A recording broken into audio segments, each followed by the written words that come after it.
Bueno, bienvenido, Daniel Benjumea, a nuestro podcast. Muchas gracias por estar aquí en nuestro estudio. ¿Quién es Daniel Benjumea? ¿Cuál es su micromundo?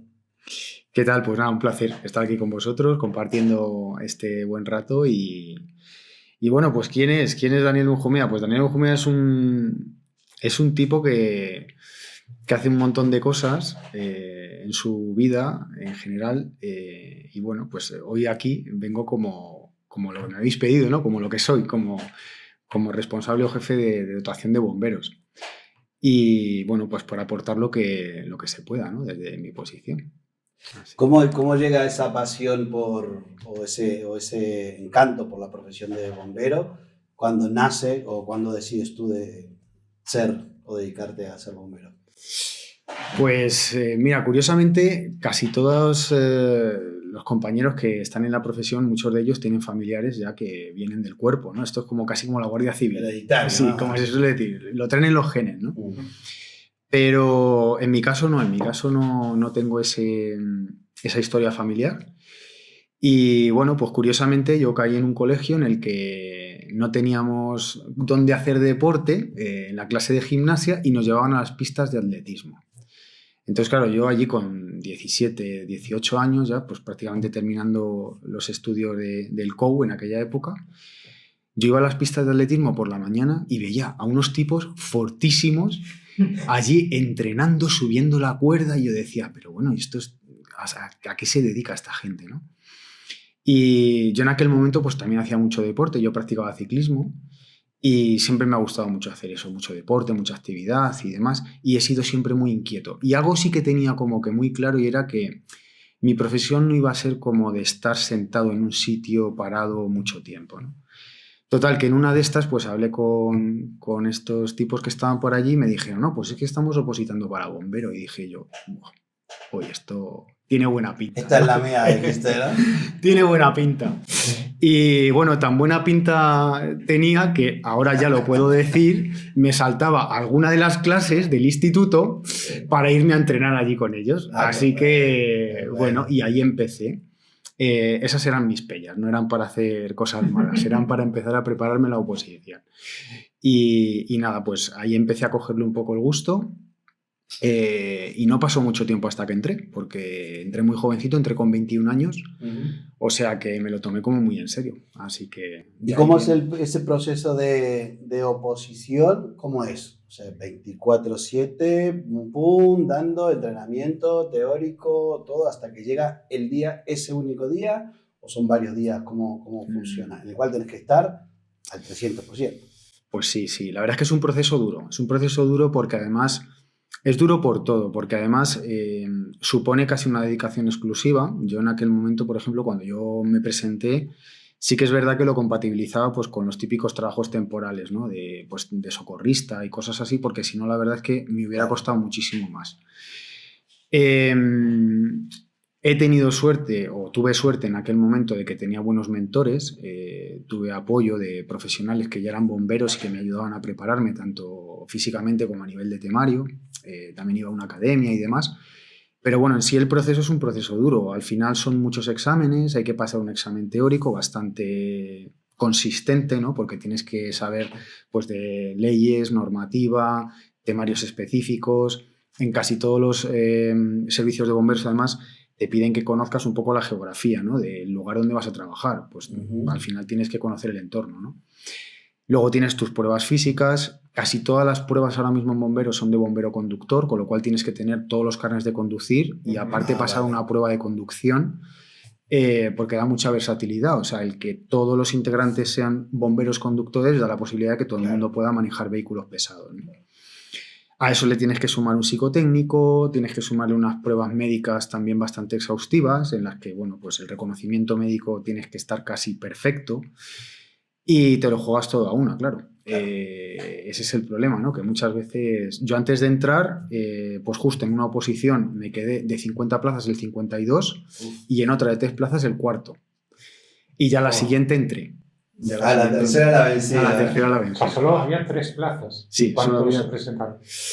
Pues para la de las 3 plazas no recuerdo muy bien. O sea, La que sí recuerdo es la mía, que en la mía al final quedé el segundo de la promoción y en la mía fuimos aproximadamente unos 850 candidatos.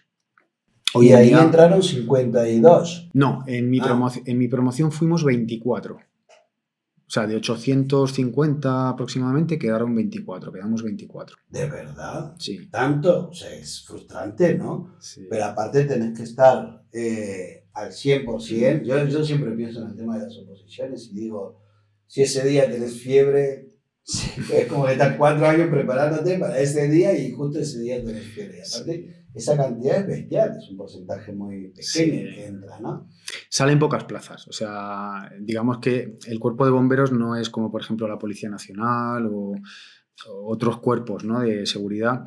Aquí salen muy pocas plazas porque, bueno, también es verdad que no hace falta tanto ratio de bomberos por población, aunque sí que es verdad que estamos en un número, o sea, tendría que haber más bomberos de los que hay, o sea, eso es, la población cada vez, los riesgos son mayores, tenemos cada vez más riesgos tecnológicos, que eso hace que nuestra preparación tenga que ser mucho más técnica, temas industriales, químicos, biológicos, todo este tipo de incidentes se está incrementando. Solamente el parque de vehículos eléctricos, por ejemplo, que hay, o vehículos híbridos, Claro. pues ya supone un riesgo añadido a nivel tecnológico que antes no tendríamos que acometer, ¿no? Pero sí, o sea, el porcentaje es un porcentaje relativamente pequeño. Y sí que es verdad que al final pues quedan los mejores, ¿no? Claro. Y desde luego lo que tú comentas, o sea, lo más normal que te pase es que el día que tienes la oposición solamente por los nervios, algo te pase. Claro, te baja el sistema inmunológico. No, pero al final, bueno, pues te lo tienes que tomar como una carrera a largo plazo. Es una inversión en tiempo, en dinero, en esfuerzo, en dedicación. Y si además te tienes que sacar todos los carnets, eso es más dinero que supone sacarte un carnet de camión, por ejemplo. Sí, no sí, sé, sí. todos. Bueno, y las academias no son baratas. O sea, una academia de formación de bomberos es un presupuesto. O sea, es como sacarte una carrera, básicamente, en una universidad privada. O sea, no estamos hablando de algo subvencionado. Pero bueno, pues ahí está, ¿no? O sea, al final, si se consigue, pues yo creo que es un trabajo, tiene sus bondades y es bonito. Bueno, y lo haces tú, en tu caso, se nota que es bastante vocacional y te gusta lo que haces. ¿Cuál fue tu primer enfrentamiento con la realidad una vez que llegaste a trabajar? Pues mira, curiosamente, además yo en mi servicio tenemos algo un poco más notorio que en otros casos, que es que mi servicio se creó, yo soy de la primera promoción, o sea, fuimos los primeros bomberos que se crearon dentro de mi servicio. Entonces, no es como, por ejemplo, si apruebas en Madrid o en la Comunidad de Madrid, que ya lleva un tiempo, un bagaje, ¿no? Entonces, yo por mi edad, pues habría tenido bomberos expertos ayudándome en esos primeros días. Nosotros no, nosotros los 24 que entramos de primeras, prácticamente desde cero, o sea, con una academia dada y con una formación dada. Pero solos. Solos. O sea, a un parque nuevo. Sí, a un parque totalmente nuevo. Vale. Me acuerdo que empezamos además, te hablo pues de hace 24 años aproximadamente, y con un vehículo, teníamos un camión en el parque y claro, lo primero que tuvimos fueron unos meses de prácticas, pero prácticas en activo, o sea, con el servicio funcionando a pleno rendimiento. Teníamos un formato de trabajo un poco diferente a lo que tenemos hoy. Ahora trabajamos a guardias de 24 horas, pero en aquel momento pues teníamos como guardias de 12 y luego teníamos un retén. Teníamos que estar como localizables, ¿no? También como estábamos en periodo de formación. Y claro, el primer impacto mío fue que de lo primero que tuve fue un accidente de tráfico. Entonces, claro, recién entrado de bombero, te ves allí con compañeros nuevos, todos recién salidos de la academia, con una formación muy buena, también hay que decirlo, y muchas horas de trabajo en la academia. Pero claro, te ves ahí en una realidad que dices, bueno, y de repente suena el teléfono y tienes que salir, ¿no? Claro. Sí que es verdad que tuvimos la oportunidad de estar unos meses de prácticas con otros parques de bomberos, que sí tenían bomberos profesionales y nos estuvieron un poco ayudando en esa fase de, digamos, de mentorado, ¿no? De acompañamiento. Pero es impactante, o sea, el primer día verte en una situación de estas te impacta, porque es la primera vez que ves algo real. Que en otras situaciones lo has hecho, pero en un ejercicio. Claro, no lo han ni vivido, o sea, no, evidentemente. No. También es cierto que yo creo que una de las cosas que tenemos en mi profesión es que tenemos muy buena formación, nos enriquecemos de otras profesiones.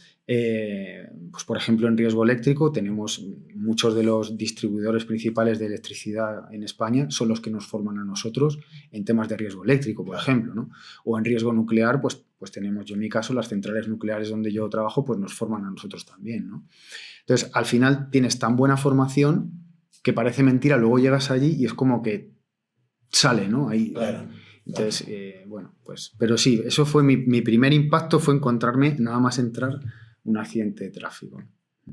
¿Y cómo fue el momento en el que llegáis al parque después de esa primera intervención?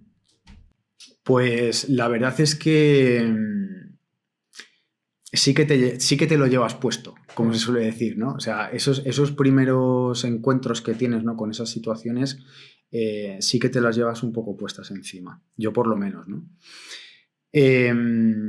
Al final, a todo esto le tienes que dar una lectura muy profesional. O sea, tienes que entender que tú estás ahí para resolver esa situación, que tampoco te puedes fusionar con esa situación ni con las personas que están involucradas y que tu trabajo es otro, ¿no? Entonces, vas aprendiendo a gestionar eso. Es cierto que en bomberos no tenemos realmente un apoyo psicológico como tal, o sea, no hay un departamento que se encargue de darnos ese apoyo, pero bueno, es como en otras profesiones, ¿no? Se sobreentiende que el profesional tiene que ser capaz de asumir Tiene que ese. estar preparado para Correcto. eso, pero bueno, en realidad la casuística es tan grande Claro. que no puedes estar preparado para todo. No. Sí que sería importante tener ese apoyo de aprender a gestionar ese tipo de emociones, ¿no?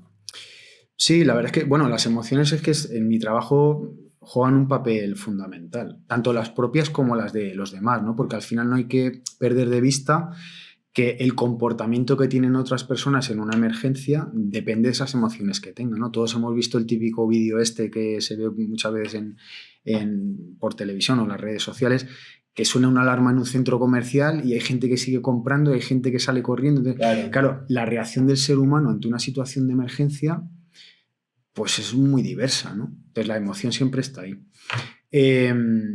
Pero ya digo, o sea, yo creo que la base fundamental que tiene mi profesión como para poder gestionar todo eso es la formación.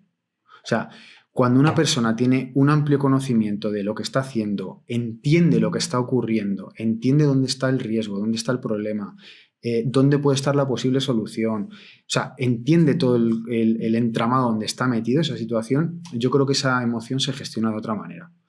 Por eso yo soy muy partidario de tener el mayor número de conocimientos posibles y sobre todo entrenar mucho, entrenar en equipo, porque al final nosotros trabajamos en equipo, no trabajamos solos. Claro. De hecho, siempre en bomberos se habla de ir en binomio, siempre vas con un compañero.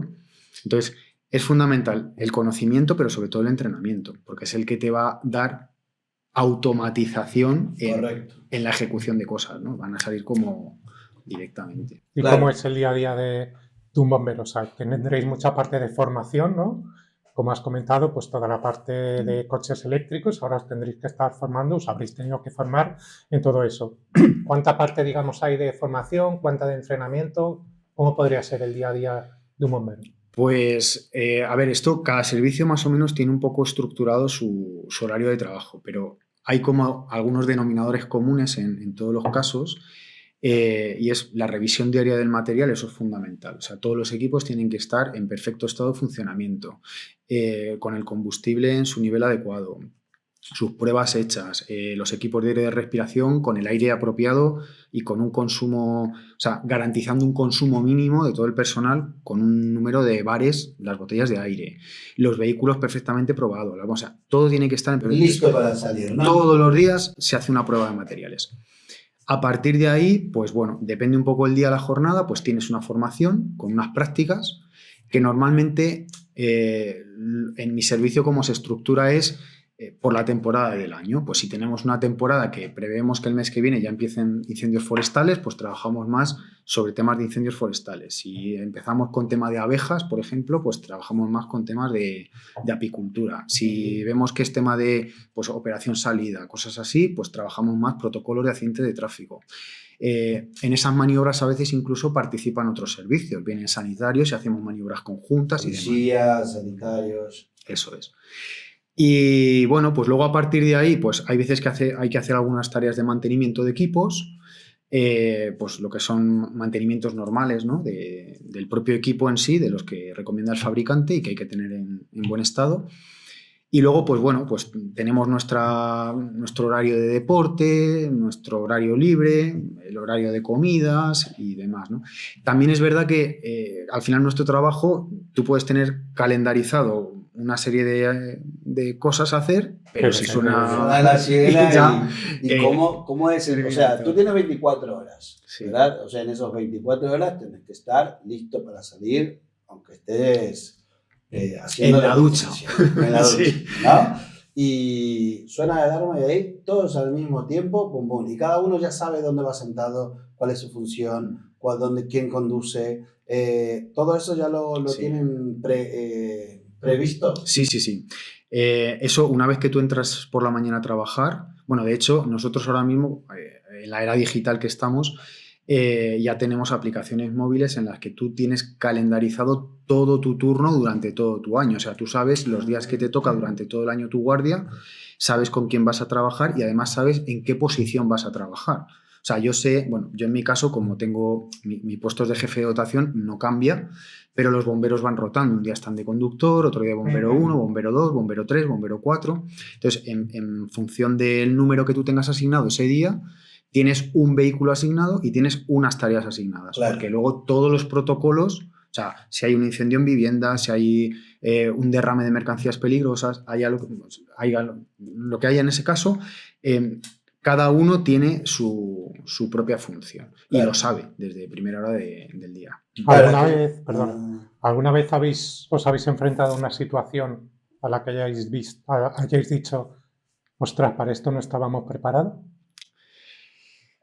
Pues, a ver, sí. O sea, nosotros en 24 años que llevo yo de servicio hemos vivido situaciones que te sobrepasan. O sea, de hecho, nosotros eso, dentro de nuestras tácticas y estrategias, lo establecemos como tácticas ofensivas o tácticas defensivas, ¿no? Entonces, nosotros trabajamos en ofensivo, digamos, en situaciones en las que nuestros medios, tanto recursos personales como materiales, pueden acometer la emergencia, pero hay otras veces, por ejemplo, un gran incendio forestal, tenemos que utilizar tácticas defensivas, que es trabajar a un día vista, haciendo un cortafuegos y preparando una zona para cuando llegue el fuego mañana, ¿no? Entonces, ¿por qué? Pues porque ahí te sobrepasa, ¿no? El nivel de riesgo que tienes. Pues no sé, por poner un ejemplo, de los siniestros más grandes que he vivido yo fue en el 2005. Mi servicio se abrió en el 2001. Pues en el 2005 tuvimos un gran incendio forestal, de los más dramáticos que ha habido en España, porque además fallecieron 11 bomberos, en este caso de la Consejería de Agricultura, no eran de nuestro servicio, pero eran del Servicio de Incendios Forestales de Castilla-La Mancha, y fue el incendio de la Riva de Salices, en la provincia de Guadalajara, ¿no? Aparte de este, pues hemos tenido siniestros pues, muy graves, ¿no? Pues hemos tenido un incendio de una planta de reciclaje hace unos 10 años aproximadamente, también muy dramático, que al final se ha declarado una zona catastrófica muy cerquita de aquí, además, por la zona de Chiloeches. Y bueno, pues hemos tenido siniestros bastante importantes, ¿no? Entonces, claro, a veces te sobrepasa, sí. ¿Qué ocurre cuando te sobrepasa un siniestro? Pues normalmente o bien se pide colaboración a otros servicios. Nosotros, en nuestro caso, el escalado sería, tú llegas a una operación, a una intervención, y esa intervención la acomete el parque que tenga esa zona asignada. En caso de que sobrepase la capacidad de ese parque, se moviliza otro parque nuestro. ¿Quién da esa orden? Esa orden la da un jefe de guardia. El jefe de guardia, hay un jefe de guardia diario, y ese jefe de guardia es el que se encarga de mover esos parques o solicitar, en este caso, apoyo a otras comunidades cercanas. O si hay que declarar, por ejemplo, un nivel 2 de activación, que ya implicaría, o un nivel 3, que ya implicaría, con el caso de la DANA que hemos tenido recientemente, la actuación de la UME o de otros servicios, pues tendría que ser esta jefatura de guardia a través del Ministerio del Interior, ¿no? Pero sí, o sea, evidentemente a veces las situaciones te sobrepasan, ¿no? Tú como jefe de dotación, tú sales también a los servicios, sales a todos los servicios que dentro de tus 24 horas. Ahí, ¿cuál es tu función? Bueno, sí, pues justo mi posición prácticamente es la que sale a todo. O sea, los bomberos a veces, por la posición que tengan, pues no tienen que salir porque ese vehículo no sale, sale otro, pero todos los vehículos tienen que tener un jefe de dotación. En ese caso, pues salimos, ¿no? Mi función básicamente es, bueno, pues llegar a la situación, evaluar qué es lo que está ocurriendo, evaluar los riesgos a los que nos enfrentamos o los riesgos que pueden sobrevenir de esa emergencia y a partir de ahí pues establecer pues una táctica de trabajo. Sí que es cierto que nosotros tenemos unos procedimientos y unos protocolos bastante bien estructurados que nos ayudan a tomar decisiones hasta un punto. O sea, lo que quiero decir, por ejemplo, si vamos a un incendio de vivienda, todo el mundo de la dotación sabe lo que tiene que hacer hasta cierto punto. Entonces, o sea, digamos, la instalación de agua que tienen que montar, cómo se tienen que colocar los vehículos, qué hace cada uno, qué material coge cada uno. O sea, todo eso ya está preestablecido, ¿no? Desocupar el sitio, acordonarlo. Exacto, todo eso está. Ahora, a partir de ahí, la táctica específica que se tenga que acometer en ese caso es la que se decide en esa misma intervención, pues en base a lo que haya en ese caso. Y esa la marca el jefe de dotación. Exacto. ¿Y esa toma de decisiones en momentos críticos, utilizas algunas técnicas, herramientas? ¿Cómo las gestionas? Pues depende. Hay situaciones en las que básicamente es un proceso mental, o sea, es como muy estructurado, ¿no? Hay modelos tácticos que se utilizan en metodologías de temas de toma de decisiones. Pues el más conocido en nuestra profesión se llama IEDO, ¿no? Es el método que se utiliza por excelencia. ¿En qué consiste? ¿Cómo se llama? Perdona. IEDO. IEDO. Sí, que son las fases de información, decisión, ejecución y optimización, ¿no? En ese caso, ¿no? Entonces, cada una de esas fases, pues tienes que recopilar información, evaluar. La evaluación se hace principalmente teniendo en cuenta los riesgos y los medios que tienes operativos y a partir de ahí pones en marcha un plan de acción, ¿no? Luego cada servicio tiene sus propias. Hay otros que es el REDOC, hay diferentes técnicas, ¿no? Al final la toma de decisiones es una mezcla entre los conocimientos que tengas como mando y los que tenga tu equipo de trabajo, con los que a veces también consensúas la decisión, porque al final sí que es verdad que 8 ojos ven más que 2 y 8 cabezas piensan más que una, ¿no? Entonces hay situaciones en las que además consensúas un poco la decisión. Y luego también es verdad que hay decisiones que a lo mejor tú como mando quieres tomar, pero tu equipo no está preparado para acometer. Entonces tienes que también valorar si esa decisión se puede tomar así o no. Y todo eso en un segundo. En poco tiempo, sí. Hay situaciones en las que puedes tomar un poquito más de tiempo, puedes dar un paso atrás y hacer un análisis. Incluso, por ejemplo, puedes consultar documentación, pues si estamos trabajando con mercancías peligrosas, pues tú puedes mirar unas fichas pues, de un producto para conocer las características, si es inflamable, si no es inflamable, el tipo de nivel de protección personal que tiene que llevar cada bombero, la distancia de seguridad que tienes que marcar o distancias a la población. En fin, todo esto lo puedes ir analizando, pero hay otras situaciones en las que tienes que tomar decisiones muy rápidas, ¿no?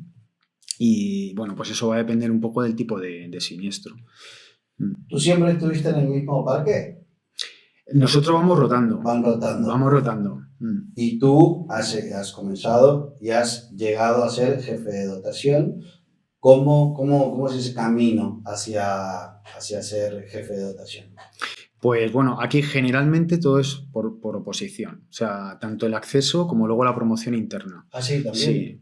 Sí. Hay veces que por necesidades del servicio, porque así lo requiere la institución, se libredesignan algunos cargos, o sea, se toman a libre disposición, siempre cumpliendo unos requisitos mínimos, pues porque a lo mejor es un cargo que tiene que ser ocupado, porque forma parte de una escala de toma de decisiones, y durante un tiempo esa plaza se ocupa de forma libre, ¿no? Claro. Por una persona concreta, pero esa plaza al final va a acabar saliendo a oposición. Estas oposiciones luego ya a nivel interno pues también tienen en cuenta otros factores, ya no solamente el examen que tienes que hacer o las pruebas físicas que también te las piden. Lo que también tienen en cuenta es la antigüedad que tú tengas, porque en mi profesión la antigüedad vale muchísimo. Al final esa antigüedad suele ir aparejada normalmente a horas de siniestro, horas de intervención, que eso, mayor cantidad de, claro, eso es como el de rodaje. actuaciones. Claro, eso es como el rodaje, ¿no? Claro. Entonces, cuando tú ya tienes pues esa experiencia queda ahí, ¿no? En conocimiento. Y luego, aparte, también se tiene en cuenta la formación que tú vayas haciendo internamente. Te la puntúan y a más cursos, pues más puntos, lógicamente. Al final se trata de que siempre esté reciclado. Es una forma de motivar a la gente que siempre esté activa. Entonces, así. ¿Qué tipo de formaciones hay actualmente? O sea, tú puedes elegir dentro de una serie de cantidad de cursos o ¿a qué tipo de formaciones te refieres? Pues nosotros al final, digamos que trabajamos por áreas de intervención, ¿no? Entonces tenemos incendios de interior, incendios industriales, incendios forestales, accidentes de tráfico, mercancías peligrosas, riesgo eléctrico, actuaciones con gas. Entonces, al final hay una gama de formación muy amplia. Normalmente el propio servicio establece una formación obligatoria y unas formaciones de reciclaje para que todo el mundo esté permanentemente activo en esto, ¿no? Y luego la oferta formativa pues es amplia, o sea, tanto a nivel de empresa privada, ¿no? Que tienen instalaciones propias, porque claro, formar a bomberos, aparte que es carísimo, por lo que es los materiales en sí y todo el tema de seguridad que tiene que tener todos esos materiales, y luego las instalaciones, o sea, no se puede hacer fuego real en cualquier instalación, ¿no? ¿Y son las propias empresas las que dan la formación? Sí, ahí en concreto en España hay como 3, 4 empresas privadas que tienen instalaciones, se llaman campos de fuego, y entonces en estas instalaciones pues se simulan, Claro, situaciones. claro, se hacen, de hecho son como mini ciudades, ¿no? Pues a lo mejor tienen una maqueta de un avión en escala real, entonces pues haces un incendio de un avión, o tienen un túnel, entonces haces simulaciones de situaciones reales. Al final a nosotros es lo que nos interesa, ¿no? Formarnos en eso. Has contado antes, quizá una de las situaciones más dramáticas que viviste, que fue el incendio de Guadalajara de 2005. ¿Cuál ha sido la actuación que os ha llenado más de orgullo? Que habéis llegado al parque y habéis dicho, qué bien, o menos mal. Pues a ver, yo a nivel colectivo, o sea, sería como muy pretencioso decir que a nivel colectivo, porque yo no sé lo que a mis compañeros más les ha llenado de orgullo, porque eso yo creo que a cada uno tiene su propia, ¿no? Pero yo sí reconozco muchas situaciones en las que, en el día a día, o sea, desde algo muy leve como alguien que se le rompe un calentador de agua, no sabe cómo pararlo, está inundando al vecino de abajo y se pone muy nervioso y llegas allí y le das una solución que es cerrar una llave. O sea, algo tan simple como eso, pero ver la cara que se le queda a la gente y decir, menos mal, ya le da un poco de sentido a tu trabajo, ¿no? Pero luego ya otras situaciones en las que, bueno, pues han sido un rescate complicado o has tenido un incendio complicado, porque además todo este tipo de cosas al final como equipo te unen. O sea, te das cuenta de que cuando llevas muchas horas trabajando en un siniestro de estos, en condiciones pues un poco, digamos, bastante gravosas, ¿no? Y bastante precarias, y te une mucho. Entonces yo creo que ese nivel de satisfacción os podría decir que lo tenemos casi siempre o siempre. O sea... Claro, tiene que ser súper gratificante el llegar a casa y haberle podido ayudar a alguien, haberle salvado la vida en muchos casos. Es muy gratificante también. Sí, totalmente. De hecho, si algo nos pesa a todos, yo creo, eso sí puedo decir que a todos, es el no llegar un poco antes o el no estar más cerca o... no sé, para nosotros, yo por ejemplo en mi servicio, nosotros a veces tenemos tiempos de desplazamiento de 1 hora. Claro, en 1 hora la evolución de un incendio en una vivienda puede ser dramática, ¿no? Entonces, claro, al final tampoco depende de nosotros como profesionales, depende de la configuración del servicio, Claro. La conexión con las carreteras, en fin, depende de otros factores que ahí dices tú, bueno, qué lástima que no hayamos llegado un poquito antes, ¿no? Entonces, ahí sí. ¿Cómo ves de profesionalizado el tema de bomberos en España frente a otros países? Por ejemplo, hace unas semanas ha habido unos incendios muy importantes en Los Ángeles. Sí, en California. Y allí no sé, no me queda muy claro si allí hay bomberos profesionales o son voluntarios. ¿Cómo ves el parque de bomberos en España frente a otros países? Bueno, lo primero, o sea, el tema de California, o sea, independientemente de si son profesionales o voluntarios, estamos hablando de algo totalmente inaudito, ¿no? De hecho, para que os hagáis una idea, aquí en España el tema de hacer contrafuegos, que es hacer un fuego para quemar combustible antes de que llegue el frente, es algo que hay que hacerlo siempre bajo una legalidad y con unos parámetros determinados de inclinación, de humedad, de viento y demás, y hay que pedir permiso a un director de extinción. O sea, lleva una regularización legal muy amplia, pero en países como California, por ejemplo, que se utiliza muchísimo, incluso tienen bengalas incendiarias y las disparan a distancia y demás.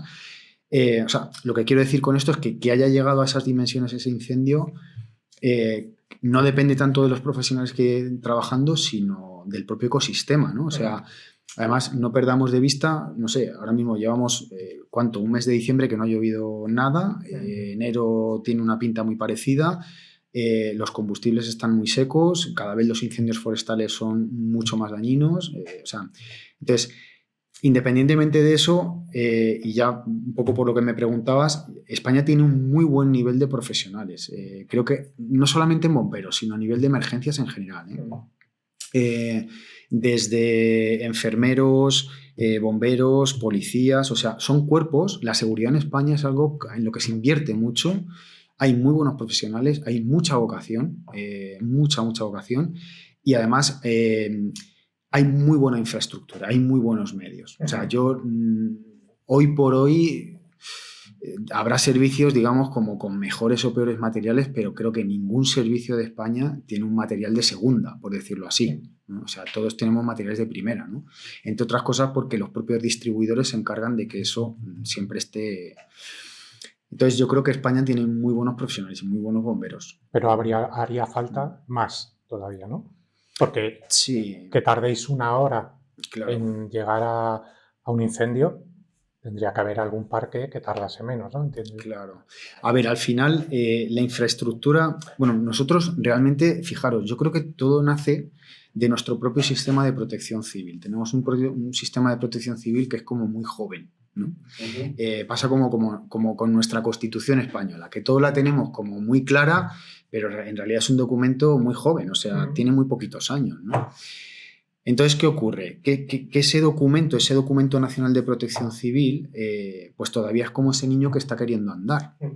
Y aparte, tenemos, o sea, una de las cuestiones que tenemos en España es que hay servicios de bomberos municipales, servicios de bomberos autonómicos, no hay servicio de bomberos estatal, pero hay un servicio de bomberos, digamos, estatal, que es la UME, ¿no? Entonces, ¿qué ocurre? Pues que cada uno ha ido haciendo lo que podía dentro de su micromundo, ¿no? Como dentro de su microentorno. Claro, conectar todo eso en un sistema de protección civil a nivel nacional es muy complejo, es muy complejo. Por medios, por sistemática, por metodología, incluso por denominación de puestos. O sea, mi puesto, por ejemplo, es jefe de dotación, pero en otros servicios se llama cabo, en otros servicios se llama bombero, o en mi propio servicio se llama cabo jefe de dotación, ¿no? O sea, me refiero, al final, todo esto se está gestando. Yo estoy convencido que, no sé, yo llevo 24 años de bombero. Yo estoy convencido que cuando yo me jubile o dentro de otros 25 años, esto va a tener un cambio increíble, ¿no? Entre otras cosas, porque también hay mucha tecnología por detrás que va a ayudar. Que va a ayudar a gestionar todo. Entonces, incluso esas propias distancias, todo eso se va a ir reduciendo, ¿no? Y va a haber más medios para poder acometer todo eso, ¿no? Que faltan integrantes, o sea, bomberos, personas físicas, sí, o sea, yo creo que estamos un poco bajodimensionados, ¿no? Sobre el esquema nacional, pero bueno, se está construyendo. A mí me gustaría centrarme un poquito más en ti y en cuanto a liderazgo, porque tú al ser jefe de dotación, primero no eliges con quién trabajas, ¿no? Es lo que te toca. Y eso puede ser bueno o malo. Normalmente es bueno por la buena formación que tienen, pero también hay otros aspectos en los cuales, como el comportamiento, la forma de ser, la crianza de cada uno, que tendrás que gestionar tú para que eso en definitiva sea un grupo. ¿Cómo motivas a o qué palabras o cómo llevas o cómo motivas realmente a tu equipo una vez que vuelven de un servicio que fue bien, en otro servicio que fue regular y otro servicio que se quedaron como diciendo? Bueno, pues mira, yo lo primero, o sea, yo creo que tengo suerte de trabajar con todas las personas que trabajo. Digamos que tenemos turnos fijos asignados, pero al final por los cambios de turno y demás siempre trabajamos con gente distinta, ¿no? Yo creo que tengo suerte con todos porque al final de todo se puede aprender y todos pueden aprender de ti, ¿no? Y también tengo que decir que creo que el bombero es un perfil de profesional que tiene una motivación intrínseca altísima. O sea, yo sí creo que hay algo que todos tienen mis compañeros cuando yo los miro y los veo, es que todos tienen una motivación propia por hacer bien su trabajo, por cuidar el material que están utilizando, por estar formados, por estar preocupados por lo que hacen, por lo que... Lo tienen muy alto, ¿vale? Entonces, yo creo que en ese sentido mi papel realmente simplemente es que siempre tengan lo que necesitan para hacer bien su trabajo. O sea, mi trabajo es que no les falte nada de lo que ellos necesiten, ¿no? Y por supuesto, pues también animarles y potenciarles en su trabajo, ¿no? Y luego, pues lo que sí que, no en todas las intervenciones, pero sobre todo en intervenciones que son un poco más complejas o que requieren un poco más de trabajo, o que solemos hacer un briefing, que es un poco un análisis, ¿no? de lo que ha hecho cada uno, de cómo hemos trabajado, de lo que se podía haber mejorado. Comentamos un poco las circunstancias, porque también, o sea, no hay que perder de vista de que cada uno ve la situación desde su posición, ¿no? Claro. Entonces, a lo mejor el que está de bombero 1 no ve lo que está haciendo el bombero 2 y piensa que hay algo que está funcionando o que no está funcionando y lo achaca al bombero 2, pero, o a mí como mando, ¿no? Pero luego al final te das cuenta de que no, de que todo forma parte de un sistema y que sí, que el otro tenía pendiente. Entonces, al final es necesario tener esa comunicación posterior para que todo el mundo entienda, ¿no? Eso que ha sentido, si me he sentido apoyado, si no, si en un momento he sentido que pedía una cosa por radio y nadie me contestaba y me ha dado por pensar que es que no tenían encendida la radio y no era eso, era otra cosa, ¿no? O sea, aclarar todo ese tipo de cuestiones para generar confianza. Entonces, y yo creo que eso también motiva, ¿no? Eso te une, el analizar eso, porque también es una forma de analizar el trabajo, tanto lo bien hecho como lo que hay que mejorar de forma conjunta, ¿no? Siempre tenemos cosas que mejorar. Tú habías dicho que antes habías tenido unos muy buenos mentores, ¿no? Sí. ¿A cuál destacarías a alguno? O sea, más que la persona, la enseñanza que te ha dejado esa persona. Sí. Yo, a ver, durante toda mi carrera profesional me he ido cruzando con personas clave que, sobre todo, si tengo que destacar algo de ellos, es que han creído en mí. O sea, eso es algo que a mí me ha aportado el valor y la confianza como para emprender con proyectos, enfrentarme a situaciones duras, complejas, en momentos en los que uno profesionalmente a lo mejor no tiene ese empuje o esa motivación, poder agarrarte otra vez a decir, no, es que esto es lo que yo quería ser, y esta persona, desde su experiencia, desde esa edad que tiene, o incluso gente que ya está jubilada, ¿no? Y ha confiado en mí, ha creído en mí, me han dado oportunidades, pues yo he aprendido mucho de ellos, ¿no? De su esfuerzo, de su capacidad de trabajo, de su capacidad resiliente, ¿no? De cómo sobreponerse a situaciones. Incluso, bueno, yo como mando muchas veces estamos expuestos también a la crítica, ¿no? Total. Y ver cómo esas personas se sobreponen a eso, ¿no? Y por encima de eso ponen, no, pero yo estoy aquí porque tengo una función, yo tengo una labor, yo tengo un cometido, yo me debo a un principio fundamental que es dar un servicio a un ciudadano. Entonces, yo he aprendido mucho de eso, ¿no? Es lo que más destacaría. Y sí, he tenido grandes mentores. Sí. ¿Y tú qué tratas de trasladarle? ¿Tú tratas de ser algún mentor para los que vienen? ¿Qué te gustaría dejarle? Bueno, yo ahora mismo, o sea, más que como un mentor, sí que me gustaría ser como alguien que inspira a otros profesionales dentro de su trabajo, ¿no? De forma silenciosa. ¿Por qué lo digo así? Bueno, pues porque creo que mi profesión, si algo me ha enseñado, es que cuando crees que sabes algo, viene alguien y te demuestra que no tienes ni idea. Que no tienes ni idea y tienes que volver a aprender. Claro.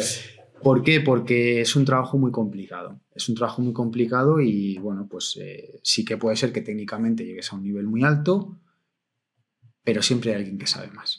Siempre hay alguien que tiene más experiencia, siempre hay alguien que te lo sabe explicar mejor, o sencillamente siempre hay alguien que sabe hacerlo en el momento adecuado. Y aunque tú sepas, a lo mejor no has sabido hacerlo en ese momento, ¿no? Y además es magnífico. O sea, yo no sé por qué en la mayoría de las empresas los líderes tienen miedo a que la gente que tiene por debajo sepa más que ellos. Para mí es esencial. Yo cuando he sido director de tecnología, no, es imposible pretender saber más de un lenguaje de programación que alguien que tengas debajo. O sea, de eso se trata, ¿no? De saber liderar, inspirar a esa gente. O sea, tu labor, o sea, ellos saben más que tú, tienen que saber más que tú.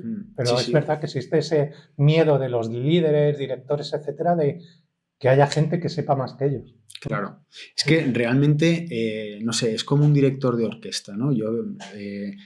Yo no creo que un director de orquesta sepa tocar el piano, el violín, la viola, el violonchelo y la flauta. No sabe, pero sí sabe cómo se orquesta todo eso. O sea, sí sabe cuándo la flauta y el violín suenan bien, cuándo... Entonces, yo creo que ese es más nuestro papel, ¿no? El ejemplo es perfecto. Claro, el coordinar algo así. Sí que podemos tener a lo mejor más conocimiento de un instrumento en concreto, pero nuestro papel es eso, es entender cómo todo eso puede funcionar, ¿no? De manera magnífica. Y aunque muchas veces el de la flauta no entienda por qué el del piano tiene que entrar antes, ¿no? Claro. Y te achaquen a ti esa responsabilidad y te digan, no, el problema eres tú. Y no, porque yo tengo otro tipo de oído, ¿no? Y buscamos otra cosa, como equipo. Tú a lo mejor como flauta buscas una cosa, pero como equipo buscamos otra, ¿no? Pero bueno, al final yo creo que se trata un poco de eso, ¿no? Yo me gustaría, más que ser mentor o más que enseñar, me gustaría simplemente inspirar. O sea, yo tengo algunos ejemplos muy claros de profesionales también que han pasado por mis 24 años de vida, de experiencia profesional, que me han dejado un pozo de, por ejemplo, tesón, o me han dejado un pozo de paciencia, o me han dejado un pozo de continuidad o perseverancia. Entonces, yo de esa persona, ¿qué he aprendido? Pues he aprendido una metodología de trabajo, o he aprendido serenidad, o he aprendido... Entonces, eso es lo que a mí me gustaría, que mi entorno dijera, pues mira, yo de Dani aprendí esto, y esto otro no me gustaba de él, pues también quiero que lo aprendan, Claro. para que no lo hagan, ¿vale? O sea, también soy ejemplo para lo malo, las cosas como son, ¿no? Pues soy humano. Pues eso es un poco... Y tú no tuviste en tu familia, no tenías a nadie trabajando en el cuerpo de bomberos, pero tú tienes un hijo, él quiere ser bombero, ¿a ti te gustaría que fuese bombero? Bueno, pues sí, esa es la última noticia que yo tengo de que mi hijo quiere ser bombero, es esa, ¿no? Que quiere ser bombero. Y yo le diría que lo primero, que sea lo que le haga feliz, porque al final es una profesión más. O sea, es como todo, te tiene que gustar, porque también te puede llegar a quemar. Entonces, que haga lo que él quiera. Si quiere ser bombero, pues que sea un bombero feliz. Porque si eres un bombero feliz, vas a ser un buen profesional. Si eres un bombero amargado, pues no lo vas a ser, ¿no? Entonces, primero sé lo que quieras ser y que te haga feliz, y a partir de ahí todo lo demás vendrá, ¿no? A mí me parece una forma bonita, o sea, yo como padre, lo que le diría es, me parece una forma muy bonita de dedicar el tiempo limitado que tienes en este mundo. Correcto. Que es una vida, ¿no? Entonces, que lo inviertas en hacer cosas por los demás y que lo inviertas en que con con tus propias acciones mejores la vida de otros, me parece una inversión excelente. O sea, el ROI que puedes tener a eso, el retorno a la inversión que puedes tener a eso a nivel humano es increíble, ¿no? Entonces, me parece una buena forma de invertir una vida. Así. ¿Habéis tenido alguien en el cuerpo que no ha podido aguantar la presión o el trabajo y haya, después de haber pasado todas las oposiciones, haya decidido dedicarse a otra cosa?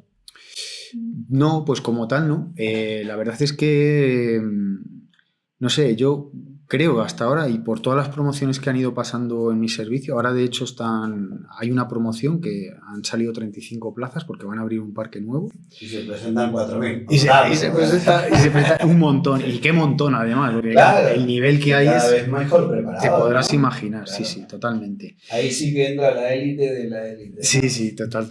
Y la verdad es que no, o sea, sí que es verdad que el perfil del bombero es inquieto. O sea, el bombero por sí mismo es inquieto, ¿no? Y luego también es verdad que nuestros turnos de trabajo pues, te permiten tener luego pues, tu tiempo libre. Uh-huh. Y pues ya os digo, o sea, en bomberos hay de todo. O sea, hay gente muy tecnóloga, hay gente muy de temas de preparación física, hay gente pues de todo tipo, ¿no? Entonces luego cada uno pues invierte su tiempo en lo que más le gusta. Hay quien de eso también desarrolla otra faceta, ¿no? de talento y profesional, y hay quien simplemente lo hace por hobby. Pero todos tienen una alta implicación en el servicio. O sea, el nivel diario de trabajo, además es que en bomberos se hace prevención, formación, se hacen muchas cosas y toda la gente está metida ahí en todo eso, ¿no?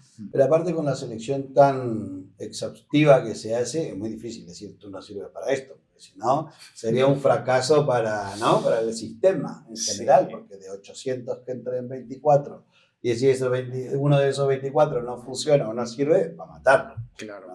Hombre, a ver, en teoría todo el proceso selectivo y todo el proceso de la academia está realmente hecho para eso, ¿no? Para que entren los mejores, ¿no? Por decirlo así, ¿no? De hecho, bueno, pues también hay pruebas de vértigo, hay pruebas de claustrofobia, hay psicotécnicos, hay pruebas médicas importantes también a nivel psicológico. ¿Qué le dices tú a los que van a opositar ahora para el parque nuevo, ¿no? Has dicho que sí, el parque sí. nuevo. Que si tú querrías dejar un legado, ¿qué le dirías a esa gente? Justo ahora están en el proceso selectivo, han pasado ya el primer examen y pues ahora les quedará el resto, ¿no? del proceso. Yo les diría que tengan claro que esto se consigue. O sea, eso que jamás lo lleguen a dudar, que nunca lo pongan en su mente, porque se va a conseguir. Perdona, que me gustaría pararte ahí. ¿Tú crees que esa mentalidad debe de trasladarla a todos los aspectos o sea, a todas las profesiones o al ser humano en general? Hombre. A ver, ¿Tienes alguna duda? Sí, no, por supuesto, pero quiero que desarrolle, que eso no solamente que quede ahí, o sea, que hay muchísimo más. Bueno, a ver, evidentemente siempre hay factores, ¿no? que juegan dentro de todas las acciones que tenemos. Pero creo que la mentalidad tiene que ser esa. O sea, la mentalidad tiene que ser una mentalidad ganadora, porque a partir de ahí podemos construir cualquier cosa. Nos podemos reconstruir, nos podemos deconstruir y construirnos de otra manera, o podemos ir construyendo hasta llegar al objetivo. Pero el objetivo tiene que ser ese y la mentalidad tiene que ser esa. O sea, porque el no o la barrera o el obstáculo no puede venir de nuestra propia mente. Cuando, o sea, yo me pongo en la piel de este opositor, ¿no? O en otras situaciones en la vida en las que dices, bueno, yo ahora mismo, si me pongo en el ahora, en el momento presente, yo tengo salud como para presentarme, tengo capacidades físicas como para presentarme, tengo capacidad psicológica como para poder estudiar.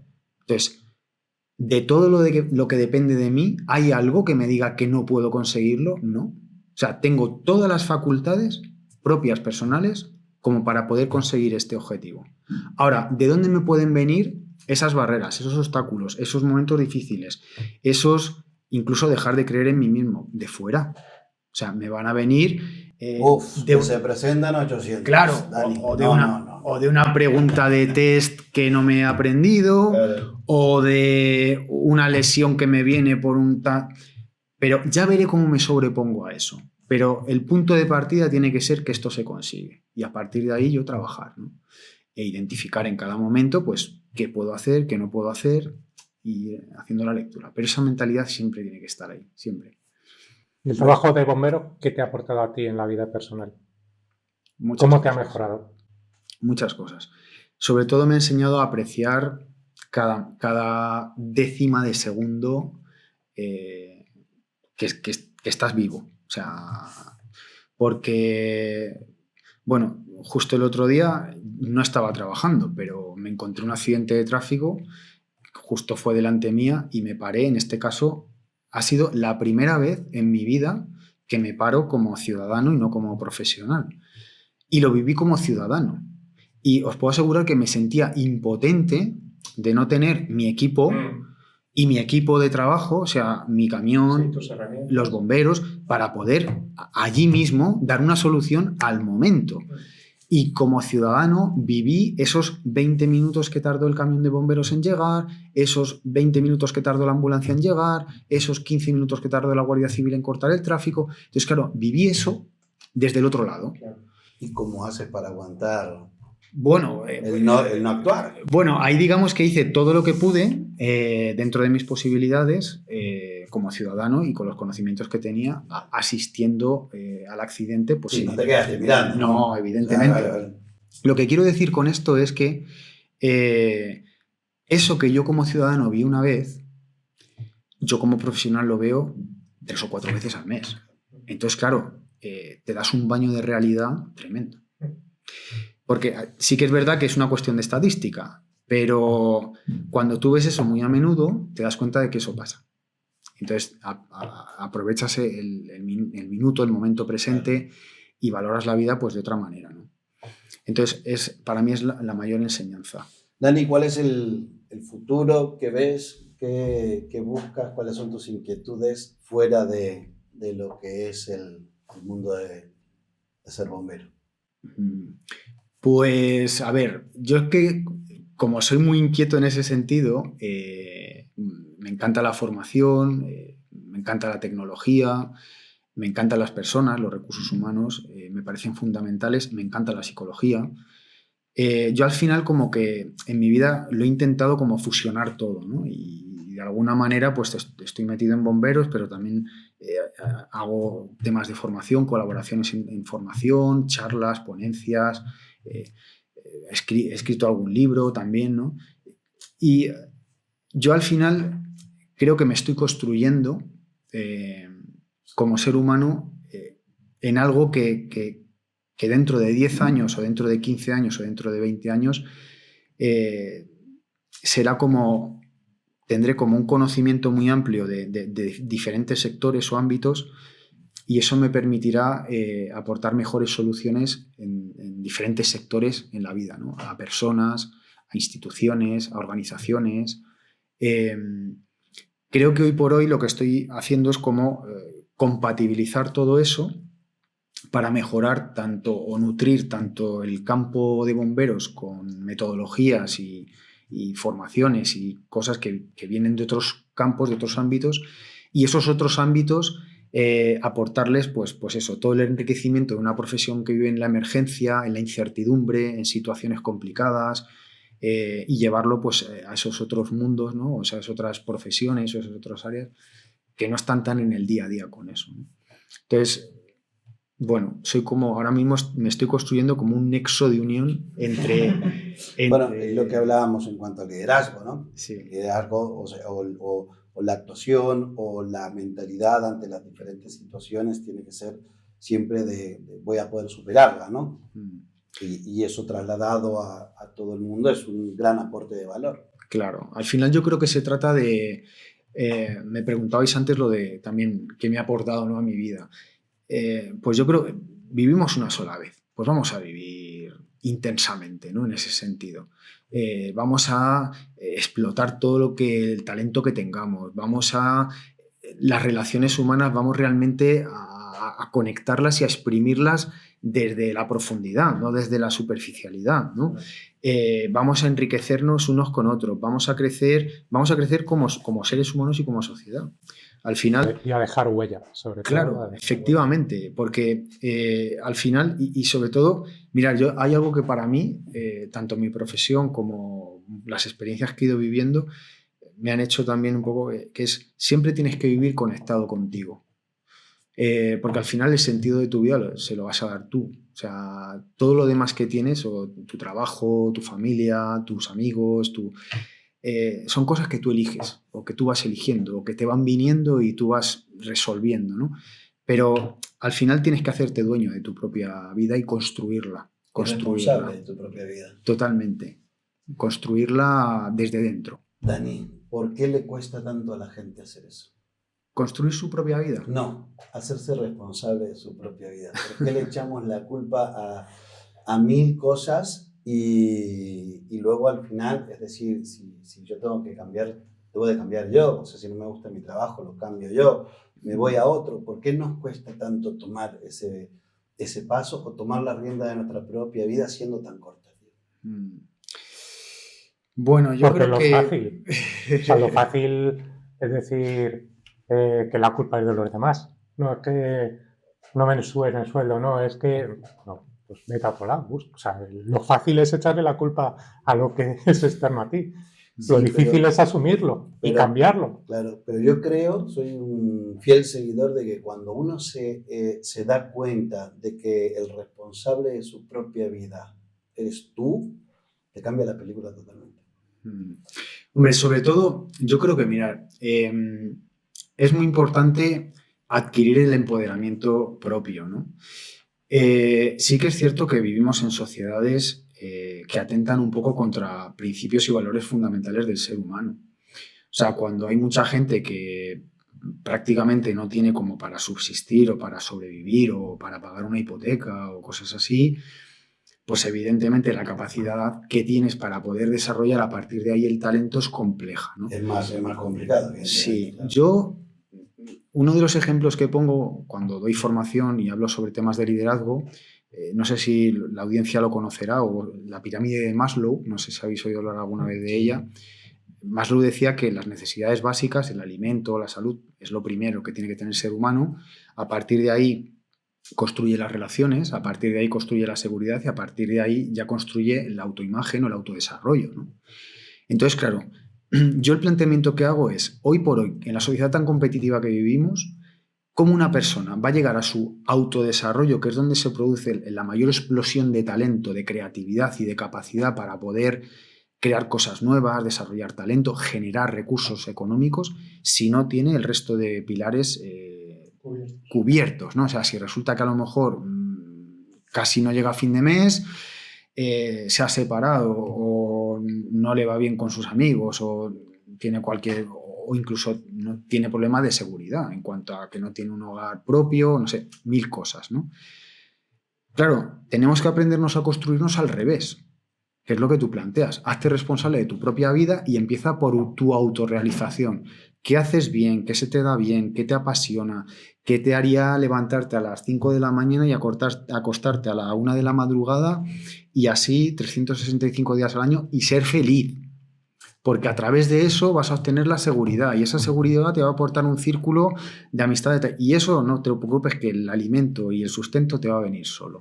Claro, pero eso es lo difícil de ver. Eso es lo difícil de ver. Totalmente. Porque la gente, o sea, lo que normalmente pensamos es, sí, pensar en positivo o pensar en mí o a formarme yo no me va a dar de comer.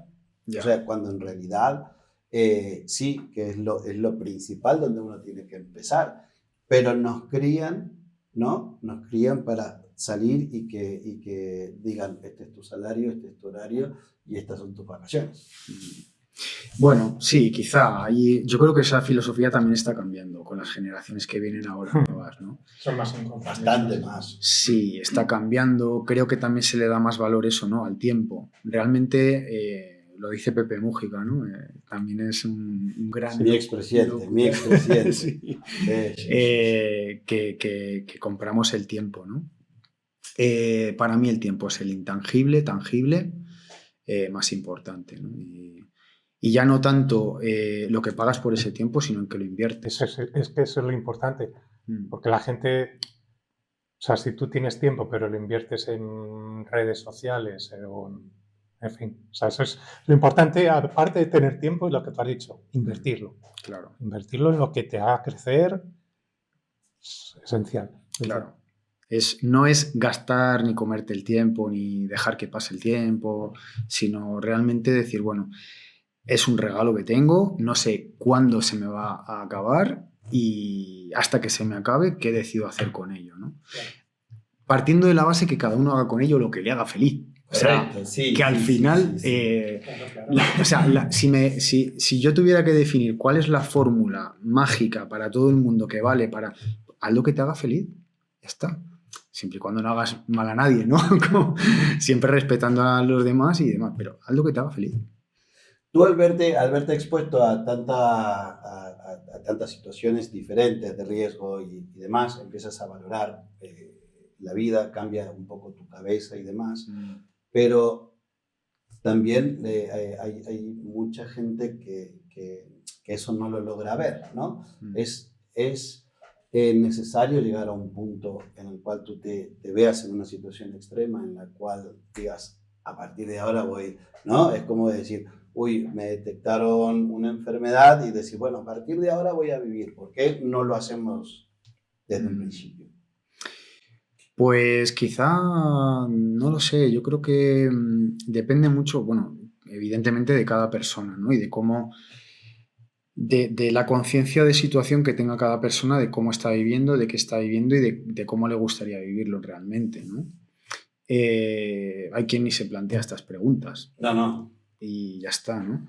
Pero yo creo que solamente el hecho de planteártelo ya implica que tengas que empezar a pensar que tienes que hacer algo con tu vida o con tu tiempo o no sé. Yo creo que el ser humano tiene mucha potencia como ser, ¿no? Ahora, es que se habla muchísimo de la inteligencia artificial, pero no olvidemos que la inteligencia artificial está basada en un modelo que es el modelo del cerebro humano. Entonces, claro, somos potencia pura. Ya cada uno que haga lo que quiera con el Ferrari que lleva dentro, ¿no? Como digo yo. Tú sabrás hasta dónde lo exprimes. Es tu Ferrari, ¿no? Pero es así. Y a gente que está a tu alrededor, quieres intentar trasladarle ese pensamiento o esa forma de actuar, y cuando notas que es bastante complicado, ¿qué haces? ¿Desistes? ¿Deja que cada persona tenga su tiempo? ¿O cómo tratas de encarar esa situación? Yo creo que cada uno va pasando por las fases que tiene que pasar. Yo antes os comentaba que tengo escrito un libro, se llama Los 10 peldaños hacia tu liderazgo, y yo ese libro un poco lo escribí basándome en esto que estás planteando ahora, ¿no? Lo configuré en base a peldaños, porque en base a esa estructura es como, bueno, no puedo pasar al siguiente si no tengo como muy trabajado el anterior, ¿no? Y esto que tú comentas ahora, yo lo pasé al 10º, es el último peldaño, que sería relaciónate con otros líderes, ¿no? ¿Qué quiere decir eso? Bueno, pues que cuando tú ya llegas a un nivel en el que sabes comunicarte contigo mismo y con los demás, sabes entender cómo tomas decisiones y cuáles son la consecución de esas decisiones que tomas. Sabes manejar esos momentos en los que tu propio ego, ¿no? Por decirlo así, el ego no es algo como que exista como tal, pero bueno, es un constructo que nos sirve para definir esos momentos en los que, como el orgullo, te frena, ¿no? Cuando tú sabes manejar todo eso, cuando tú sabes cómo tomar conciencia y consciencia en situaciones determinadas, cuando tú estructuras todo eso, que son esos 9 peldaños que hay previamente, pasas a relacionarte a otro nivel. Es un nivel mucho más creativo, es un nivel en el que las personas se fusionan para crear un ente o una entidad nueva, que es esa entidad pensante que surge de 2 personas con 2 inquietudes, con 9 peldaños trabajados en los que no hay frenos. O sea, tu ego no frena al mío y no vemos una barrera en una colaboración. Las negociaciones pasan a ser un ganar-ganar siempre. O sea, es un crecimiento continuo interpersonal, ¿no? Es como llegar a ese punto en el que 2 personas crean algo mágico, ¿no? Eso no es fácil de conseguir porque siempre hay esos otros 9 peldaños que hay que pasar como seres humanos, claro.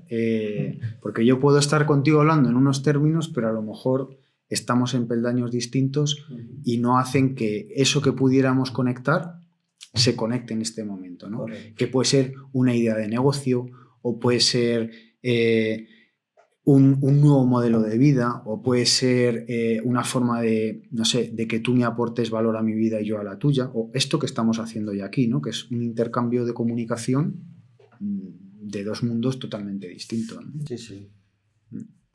¿Cómo se llama el libro? Perdóname. Sí. 10 peldaños. Los 10 peldaños hacia tu liderazgo. Hacia tu liderazgo. Pues eso hay que comprarlo. Nada, eso luego lo... ¿No lo tienes? Yo lo tengo. ¿No me lo dijiste? Yo lo tengo. Los 10 peldaños me gusta. Nada, eso luego lo ponemos abajo Sí, en sí. el vídeo. ¿Cuál es el peldaño más difícil de pasar? Yo creo que eso depende de cada uno.